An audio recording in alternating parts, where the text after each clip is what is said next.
একটা সম্পর্কের শুরুর আগ মুহূর্ত কি অসাধারণ হয়, তাই না? কত মনোযোগ নিয়ে কথার সংখ্যা বাড়াতে থাকে দুজন মানুষ। তার চেয়েও বেশি সুন্দর হয় সম্পর্কের শুরুর মুহূর্তগুলো। মনে হয় এই একটা মানুষ যাকে আমার সবটুকু বলে দিতে মন চায়। শুরুর দিনগুলোতে অনেক সুন্দর সুন্দর স্মৃতির জন্ম হয়। দুজন মিলে একে অপরকে নিয়ে কত স্বপ্ন দেখে ফেলে মানুষ।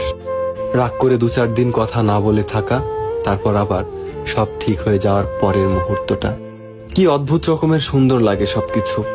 অনুভব হয় আমার একটা ব্যক্তিগত মানুষ আছে। তারপর যখন সম্পর্কের বয়স বাড়ে, হঠাৎ কিভাবে যেন সবকিছু এলোমেলো হয়ে যায়। কোনো একজনের কথা ফুরিয়ে যায়, ধীরে ধীরে কথা কমতে থাকে, অজুহাত বাড়তে থাকে। তারপর শুরু হয়ে যায় কথার আঘাতের পর্ব। আচমকা যেন হঠাৎ করেই শুরুর দিনগুলো হারিয়ে যায়।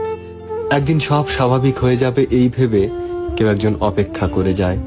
অন্যদিকে আরেকজন কিভাবে দূরত্ব তৈরি করে সম্পর্কের সমাপ্তি ঘটানো যায় সেই অপেক্ষায় থাকে। আর এই শেষ সময়ে কোনো একজনের জীবন পুরোপুরি বিষাদময় হয়ে যায়। মানুষগুলো কি অদ্ভুত, কাছে আসার জন্য কত বাহানা, কত অনুরোধ। তারপর যখন কাছে আসার অনুমতি পায়, তাদের আগ্রহ কমে যায়। একটা সময়ের পর দূরে যাওয়ার জন্য ছটফট করতে থাকে। কি ভয়ঙ্কর ব্যাপার।